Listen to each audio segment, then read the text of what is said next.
नमस्कार बच्चों। आज हम अभिज्ञान शाकुंतलम के छठे अंक को समाप्त करने जा रहे हैं।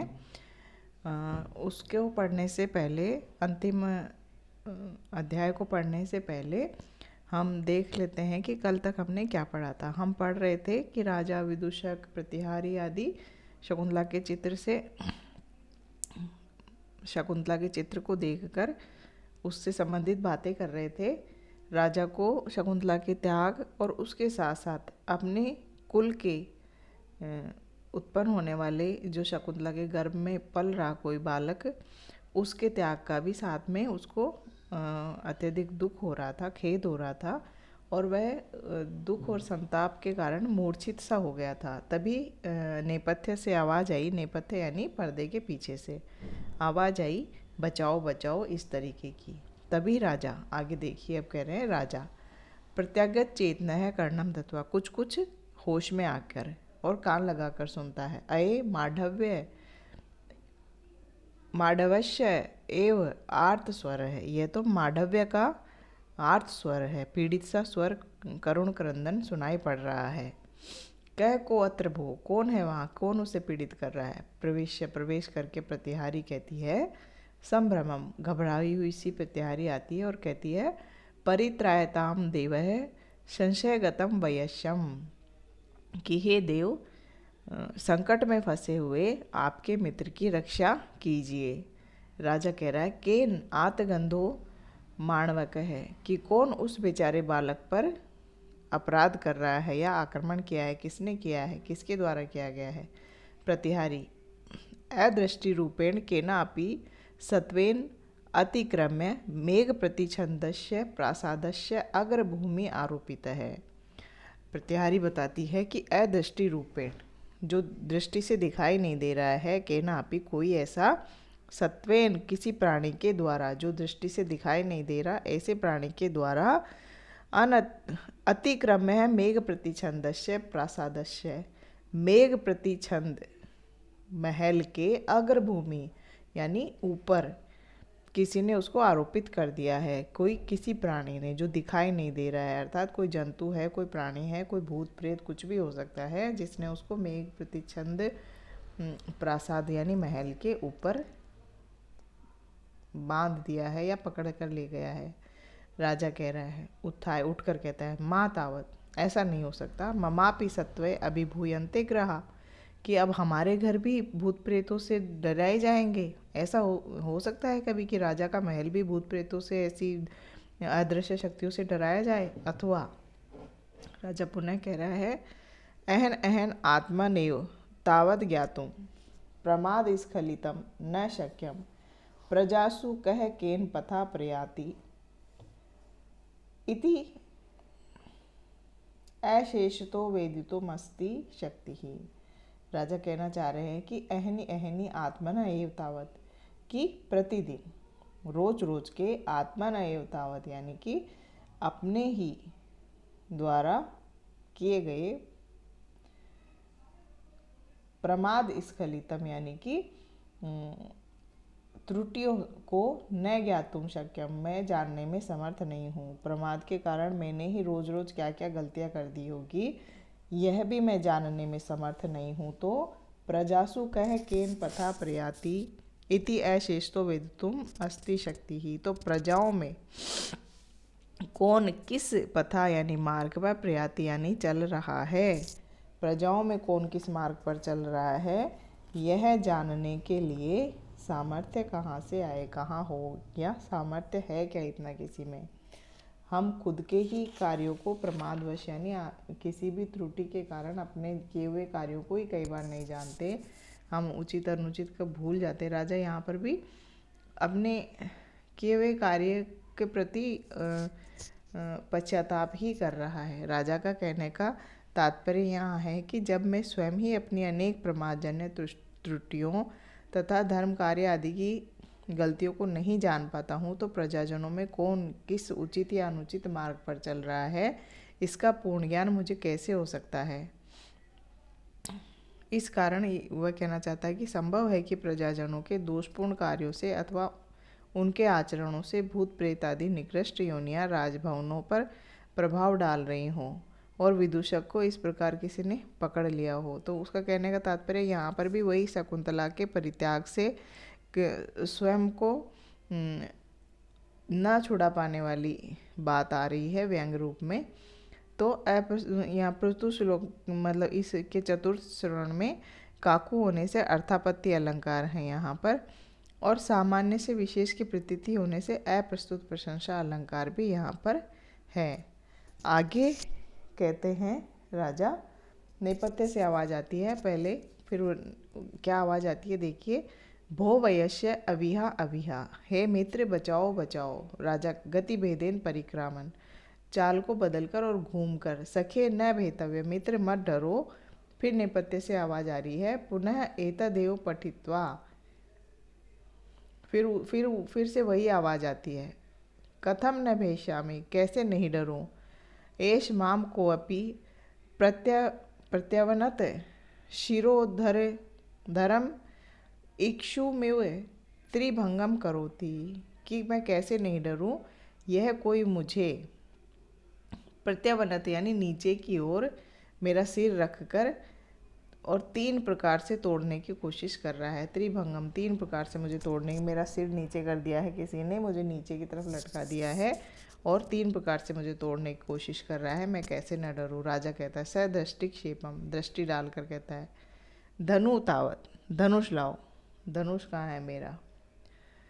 प्रविश्य शारंग हस्ता, प्रवेश करके हाथ में धनुष लेकर यमुनी कहती है, भरत है। एतद हस्तावप सहितम शरासनम, कि हे महाराज ये हस्तावप यानी दस्तानों के सहित यह आपका धनुष और बाण है। राजा, सशरम धनु आदत्त है, बाण और धनुष को धारण करके नेपथ्य से आवाज आती है, एष त्वाम अभिनव कंठ शोणितार्थी शार्दूलः पशुमिव हन्मि चेष्टमानम आर्तानाम भयम अपनेतुम आत्तधन्वाः दुष्यंत तव शरणम भवत इदानीम।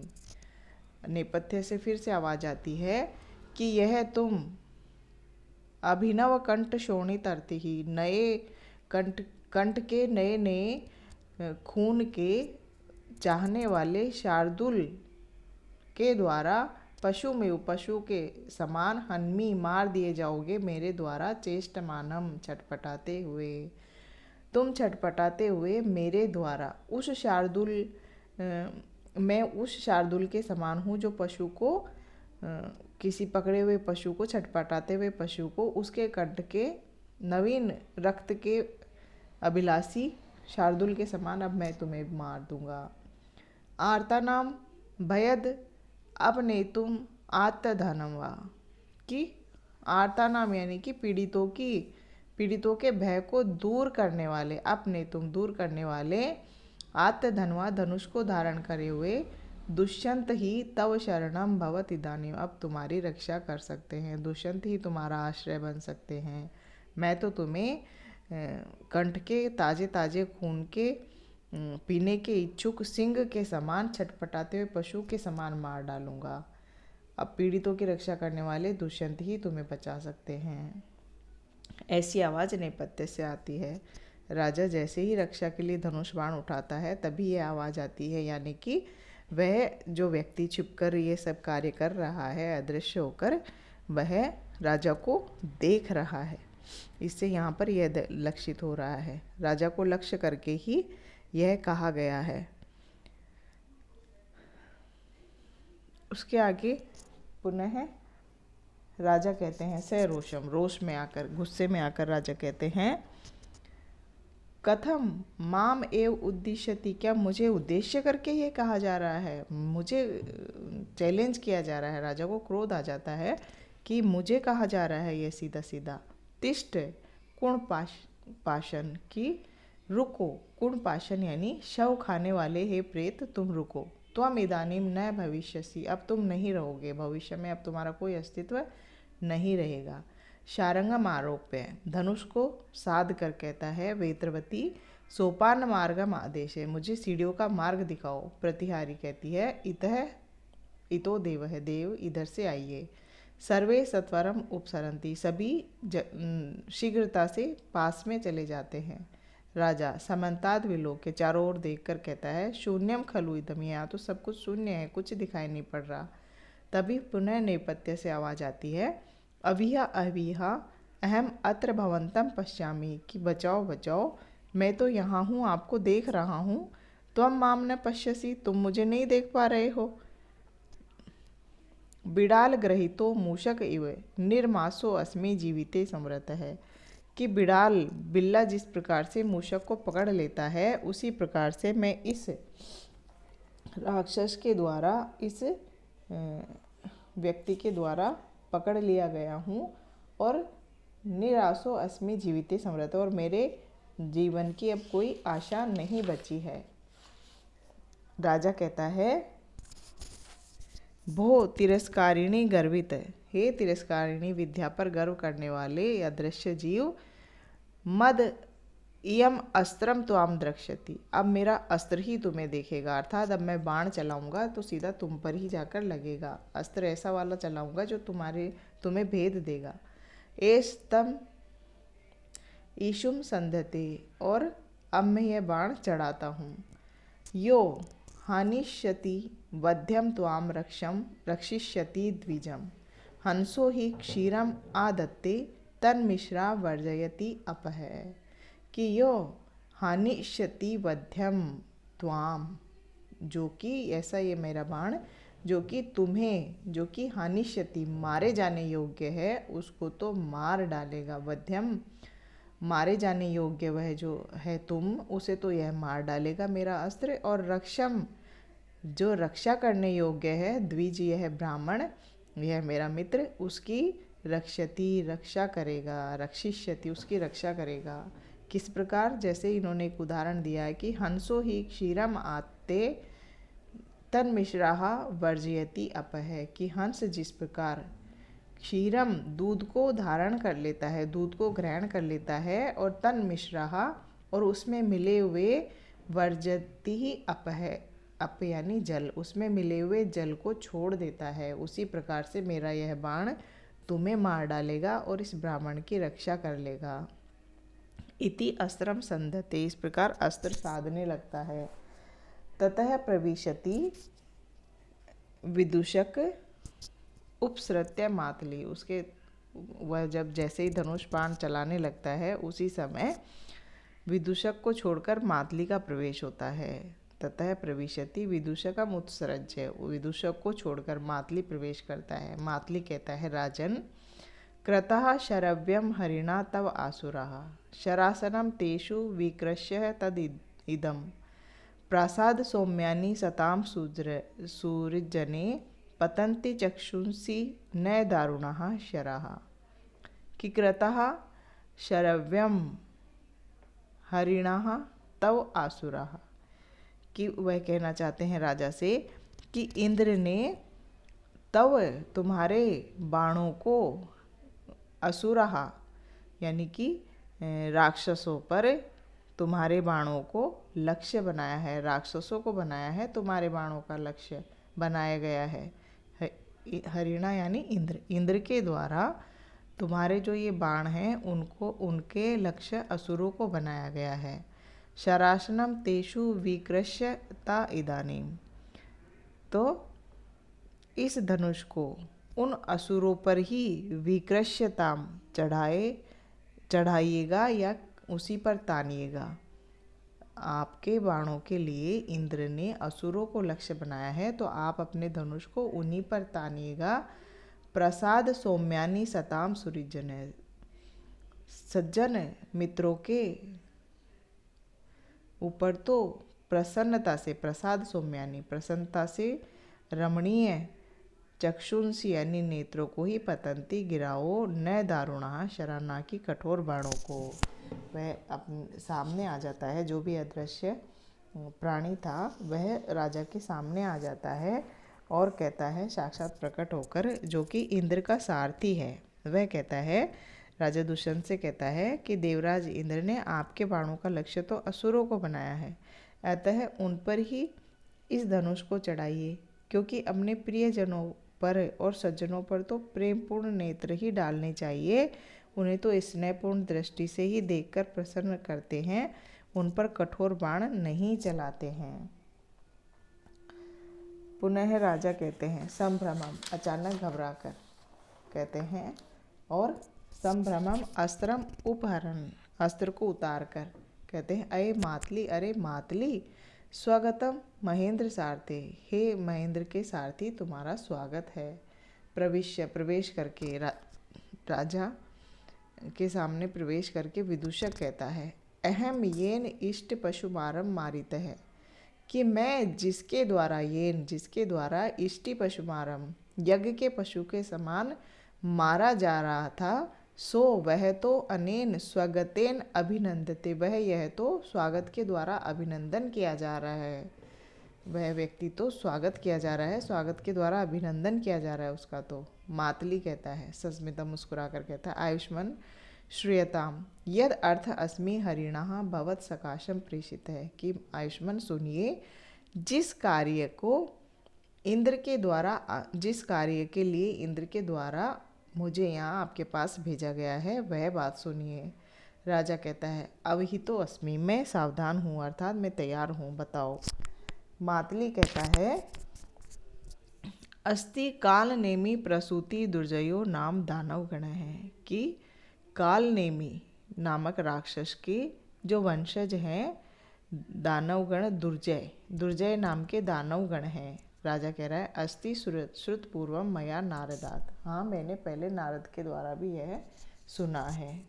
मातली कहता है सख्यु ते स किल शतक्रतो रज्जय तस्य त्वं शरणशीर्षि स्मृतो निहंता उत्तछेतुं प्रभवति यत्नः सप्तशप्ति तत् न एषम तिमिर अपाकरोति चंद्र है, कि सख्यु ते तुम्हारे मित्र के द्वारा वह दानवों का गण, वह दुर्जय नामक दानव गण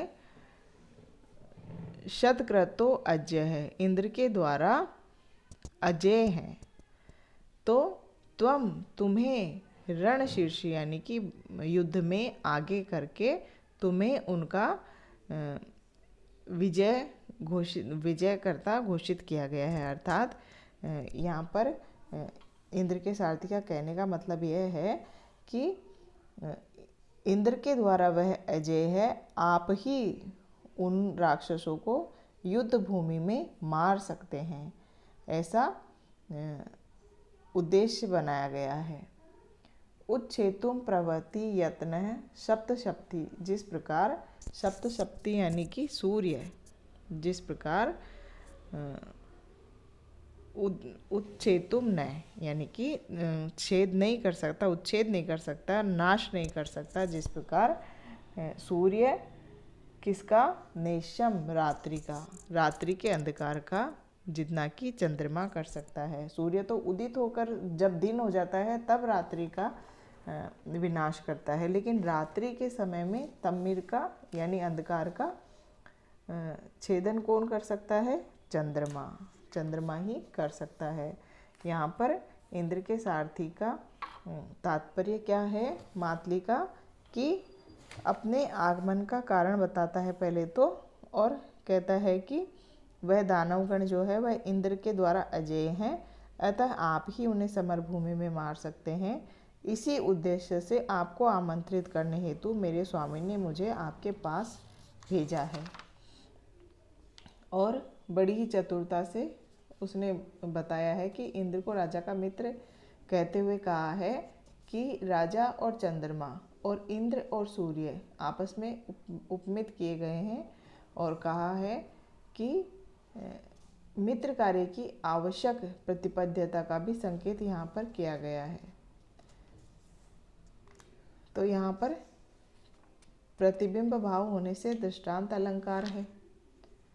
पुनः मातली कहता है कि स भवान आत्तशस्त्रम एव इदानीम इंद्र रथम आरूह्य विजय याय प्रतिष्ठाम, कहते हैं कि इसलिए आप अस्त्र लिए हुए इंद्र के रथ पर चढ़कर विजय के लिए प्रस्थान करें। आप स भवान, वह आप, आत्तशस्त्र, शस्त्र लेकर, इदानीम इंद्र रथम आरूह्य, इस इंद्र के रथ पर आरूढ़ होकर, सवार होकर, विजयाय प्रतिष्ठाताम, कि विजय के लिए प्रस्थान कीजिए। राजा कहता है, अनुग्रहीतो अहम अनया, कि मैं इस बात से मगवत है, मगवन, इंद्र के इस सम्मान से, इस संभावना से, इस सम्मान से अत्यधिक अनुग्रहित हुआ। अथ माढ़व्य प्रति भवता किम एवं प्रत्युक्तम, कि तो पर माढ़व्य के प्रति आपने इस प्रकार का व्यवहार क्यों किया, उसे क्यों परेशान किया। मातली कहता है, तदपि कथ्यते, वह भी बताता हूँ, किंचित निमित्तादपि मनः संतापाद आयुष्मान मया विक्लवो दृष्ट है, कि किसी कारणवश मैंने आपको मन के संताप से युक्त आपको मैंने दुखी देखा। पश्चात कोपयितुम आयुष्मानम तथा कृतवान अस्मि, तो उस देखने के बाद में आपको क्रोध दिलाने के लिए मैंने यह सब कार्य किया, कि आपको क्रोध दिलाऊं, आपकी वीरता को जगाऊं। कुतः, क्योंकि ज्वलति चलिते ईंधनो अग्नि विप्रकृत है, पन्नग है फणा कुरुते, प्रायः स्वमहिमानम शोभात प्रतिपद्यते ही जन है, कि ज्वलती, जलने लगती है, चलिते ईंधनो अग्नि विप्रकृत, अग्नि जो है वह हिलाने पर, किसके, ईंधन को हिलाने पर, जब हम लकड़ियों को इधर उधर हिलाते हैं तो अग्नि जो है वह और भी जोर से जलने लगती है। और विप्रकृत है, पन्नग है फणा क्रूरते, विप्रकृत है यानी कि विपरीत व्यवहार करने पर, पन्नग यानी जो सांप है वह फणा क्रूरते, फण फैला लेता है, उसे भी क्रोध आ जाता है। जब उसको छेड़ दिया जाता है, उसके व्यवहार के विरुद्ध उसके साथ कार्य किया जाता है, तो वह भी अपना फण फैला लेता है। प्रायः स्वम महिमानम, कि प्रायः स्वमहिमानम क्षोभात, खुद को दबाए जाने पर, प्रतिपद्यते ही जन, लोग जो है वह अपने महानता को उजागर करते हैं या अपने पराक्रम को उजागर करते हैं। मातली का अभिप्राय यह है कि आप किसी कारणवश मानसिक संताप से ग्रस्त थे और अपना पराक्रम भूल गए थे, अतः आपके पराक्रम को उद्दीप्त करने के लिए ही मैंने यह अदृश्य बनकर मांडव्य को इस प्रकार से परेशान किया, जिसके और उन्होंने लकड़ियों और सांप का उदाहरण देते हुए कहा कि जिस प्रकार लकड़ियों को हिलाने से आग और तेज होकर जल पड़ती है और छेड़ने पर सर्प फन फैलाता है, उसी प्रकार आपको भी, जो कि आप क्षोभ में डूबे हुए थे, ऐसे आपको भी मैंने पराक्रम को जगाने के लिए यह सब किया। राजा कहता है, जनांतिक, हाथ की ओट से कहता है, मित्र मांडव्य को कहता है, वयस्य अनतिक्रमणीय दिवस्ते राज्ञः, कि दिवसपते राज्ञः, उन इंद्र की आज्ञा का अतिक्रमण करना उचित नहीं है। यद अत्र परिगतार्थम, इसलिए परिगतार्थम कृत्वा, जाकर मदवचनाद आमात्य पिशुनम ब्रूहि, जाकर मेरे वचनों से आमात्य को कहना, आमात्य पिशुन से यह कहना कि त्वं मति केवला तावद परिपालयतु प्रजाः, अधिज्य इदम अन्यस्मिन् कर्मणि व्याप्रतम धनुः, कि तुम अपनी मति से ही केवल, तावत यानी तब तक, परिपालयतु प्रजा, प्रजा का पालन करना, जब तक, अधिज्य इदम अन्यस्मिन् कर्मणि व्याप्रतम धनु, मेरा यह जो धनुष है वह किसी अन्य कार्य को करने में व्यस्त है।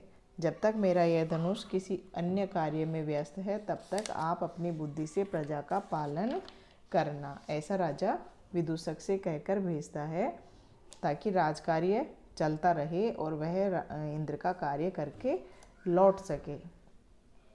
विदूषक कहता है, यद भवान आज्ञा पयति, जैसी आपकी आज्ञा आपकी, इति निष्क्रांत, यह कहकर वह निकल जाता है।